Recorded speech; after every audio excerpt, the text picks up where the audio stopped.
భారత శత్రువులు ప్రపంచంలో ఏ మూలన్నా వెంటాడి వేటాడటం ఇదివరకు అమెరికా చేసేది, సిఐఏ చేసేది, అదే సందర్భంలో మొసాద్ చేసేది ఇజ్రాయెల్కి సంబంధించి, కేజీబీ చేసేది రష్యాకి సంబంధించి.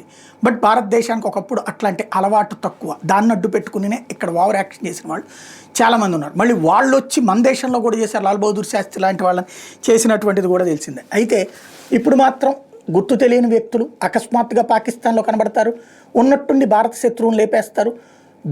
ఇదే బీహార్లోనైనా బెంగాల్లోనైనా ఇక్కడ చేయట్లేదు, మన ఇండియాలో చేయట్లేదు. బట్ బ్రిటన్లో చేశారు, అమెరికాలో చేశారు, కెనడాలో చేశారు. ఇప్పుడు అట్లాంటిదే మరొక హతమార్చినటువంటి చర్య ఏదైతే మన కులభూషణ్ యాదవ్ మన భారత నేవీ అధికారిని ఇరాన్లో కిడ్నాప్ చేసి ఇరాన్ నుంచి పాకిస్తాన్కి పంపించినటువంటి నాటకం ఆడినటువంటి వాడు ఒకడు ముఫ్తీ షా మీర్. వీడే అందులో నమ్మించి మోసం చేసినటువంటి వాడు మన కులభూషణ్ యాదవ్ అని. ఇప్పుడు వాడిని గుర్తు తెలియని వ్యక్తులు తుర్బట్ ప్రాంతంలో కాల్చిపడేశారు. దాంతో ఇప్పుడు మరొకసారి భయం, వణుకు అనేది పుట్టిస్తోంది.